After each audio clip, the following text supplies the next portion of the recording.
자, 여기서 우리 1학기 때 뭘 배웠었냐면 이제 물리학을 배웠는데 거기서 나오는 핵심을 잠깐만 얘기하고 이제 우리 역학과 에너지를 들어가도록 할게요. 여기서 이제 크게 세 가지가 있는데 목소리가 좀 이상해도 부탁해요. 수업을 많이 해가지고 목이 좀 잠겼어. 힘에 대한 개념, 힘의 정의가 있고 그 다음에 첫 번째, 두 번째로는 중력이라고 하는 공간이란 말을 장이라는 말을 씁니다. 장은 운동장, 체력장 할 때 장이라서 중력이 영향을 미치는 공간이야. 중력장에서의 힘이 하나 또 나오고 세 번째로는 알짜힘이라는 말. 지금 이 강좌를 듣는 친구들 입장에서는 이거에 대해서 그렇게 어려움을 갖고 있지는 않을 거예요. 그런데 역학과 에너지에서도 얘가 어떻게 이용되느냐면 절대값으로 작용을 해. 절대적으로. 힘의 정의 같은 경우는 물체의 모양이나 운동 상태를 변하는 건데 말을 줄일게요. 일단 변화라는 단어가 가장 중요해요. 변화. 힘에는 변화를 시키는 요인이 되는데 여기서 조금 주의하셔야 되는 부분이 뭐가 있냐면 학생들이 자꾸 이렇게 빠르기만 생각할 수 있는데 변화에는 크게 두 가지가 있습니다. 말 그대로 속도의 변화가 일어나는 경우도 있고 또 하나는 바로 방향이 변화하는 경우도 우리는 힘의 정의상 힘이 존재한다. 목소리가 너무 많이 잠기는데 좀 이해해줘요. 목소리가 좀 이상해도. 자, 일단 변화에는 두 가지 방향이 있는데 아마 들어는 봤을 거야. 요거 얘가 가속도라는 말, 속도의 변화가 생겼어요 라는 뜻이고 방향이 변하는 것, 요거는 물리학 에서도 나오지만 역학과 에너지에서도 연장선상에 거기에 플러스 알파가 붙어요. 그러니까 앞에 거를 같이 연결시켜서 얘가 들어는 본 적 있을 건데 등속 원운동을 했을 경우 바로 방향의 변화도 힘이다라고 정리를 할 수 있는 거. 그 다음에 여기서 중력장에서 우리가 배웠었던 부분이 두 가지가 있었는데 하나가 무엇이었냐면 자유, 낙하가 하나 있었고 그 다음에 또 하나가 수평으로 던진 물체의 운동. 이렇게 있었을 거예요.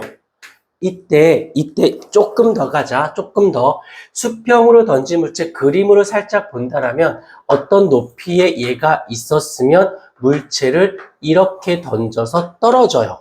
이 정도는 알고 있을 건데 이거의 연장선상으로 여기에 이어가는 게 오늘의 수업 중에서 중요한 부분 중에 하나인 포물선 운동의 연장선상이다라고 보셔야 돼요. 수평으로 이유는 되게 간단한 게 한 번 보면 돼. 포물선 운동은 어떤 물체를 이렇게 던져서 이렇게 떨어지는 걸 얘기해요. 그러면 잘라서 보면 수평으로 던진 물체는 다른 색깔로 수평으로 던진 물체는 여기랑 똑같아요. 여기가 똑같은 현상이 일어납니다. 포물선은 여기가 하나 더 있는 거고 그 다음에 좀 이따가 더 디테일하게 들어갈게요. 이어간다라는 거 정도 잡아주시면 되고 그 다음에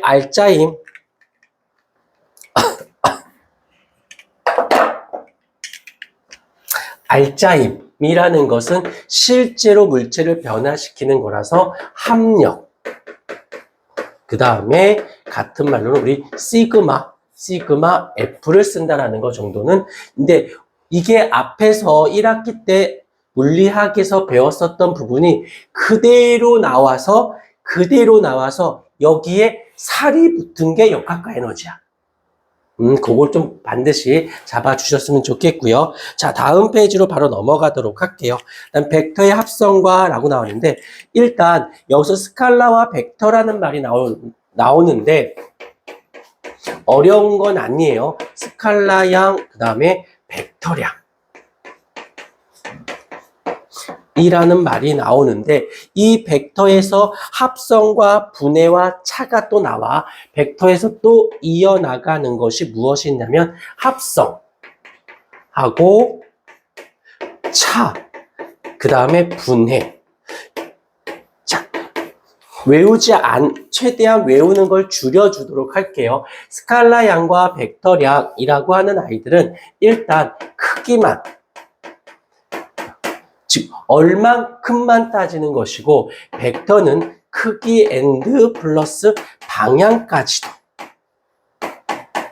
방향까지도 따져주는 거라서 여기서 여기서 이제부터 오늘 꼭 외워야 되는 거, 다른 건 조금 깜빡할 수 있어도 이것만큼은 절대 깜빡할 수 없는 거, 출제자의 의도, 출제 의도의 첫 번째가 누구냐면 방향이라고 하는 개념.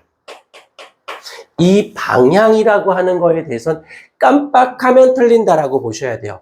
왜? 선생님이 문제를 낼 때 크기 얼마큼이라는 개념 속에는 방향이라는 것을 숨겨 놓습니다. 즉, 다시 할게. 여기에서 숨은 의도를 찾을 때 제일 먼저 생각해내야 되는 게 방향이라고 하는 개념이에요. 실제로 값 구하려면 결국엔 방향. 책에다가 큼지막하게 색깔펜으로 큼지막하게 요거 하나 좀 정확히 다시 한번 방향. 목소리가 그렇네. 방향이란 말 꼭 써주도록 해주시고요. 그래서 여기서 보게 되면 벡터량의 이그젠플이 보일 건데 이그젠플이 위치라는 말, 그 다음에 변위라는 말, 그 다음에 속도라는 말, 그 다음에 가속도라는 말, 그 다음에 힘. 거기 책에 써져 있으니까 뭐 너무 신경 안 써도 돼요. 그 다음에 운동량, 그 다음이 충격량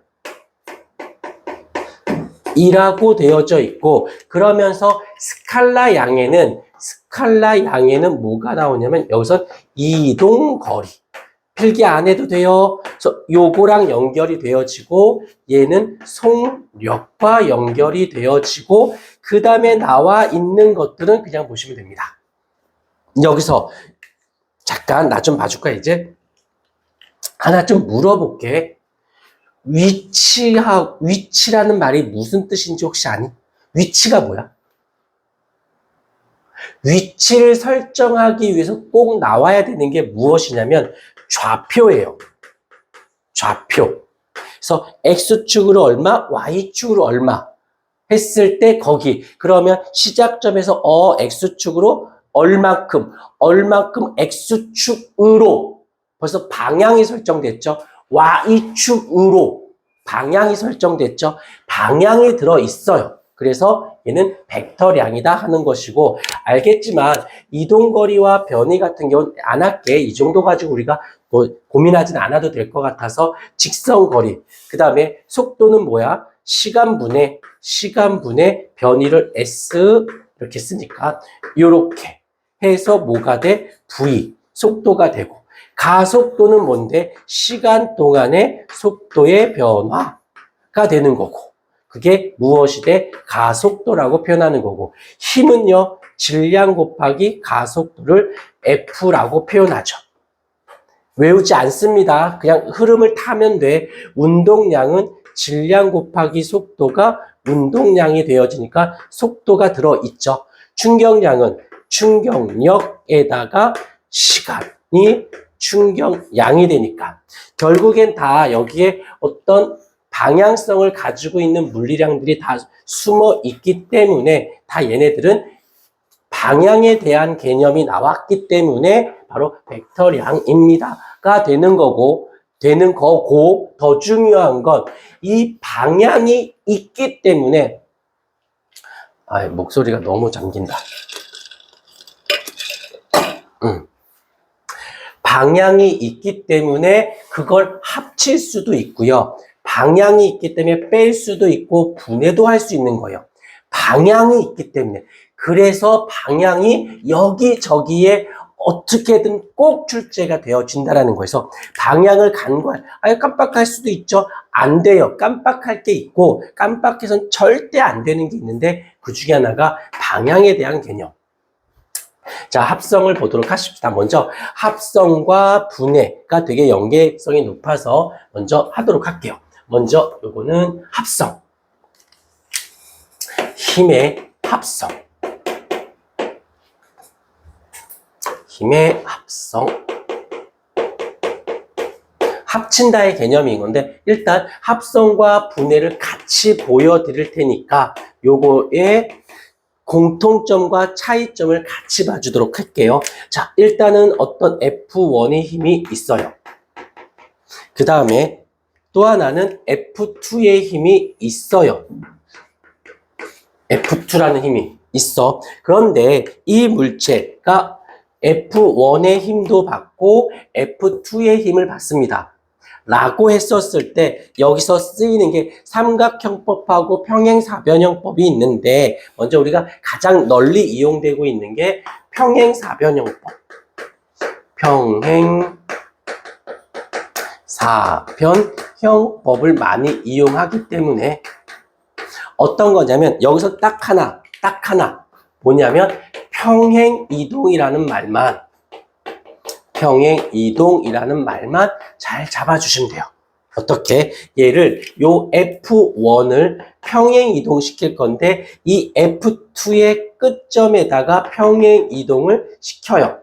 여기다가 이렇게 이동을 시키고 이번에는 F2라고 하는 이 힘을 F1의 끝점에다가 평행이동을 시킵니다.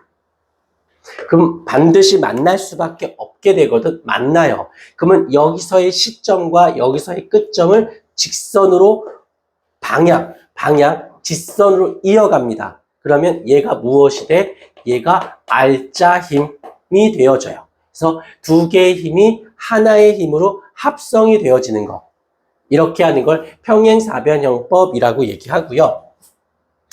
근데 삼각형법이라고 있어. 삼각형법은 시점과 끝점을 갖고 얘기하는 건데 살짝 볼게요. 얘가 이렇게 F1이 있고 그 다음에 F2가 여기에 어떻게 할까? 이쪽에다 할까? 이쪽에다 할까? 이쪽에다 할게. 여기에 뭐가 있냐면 F2가 있어요. 이렇게.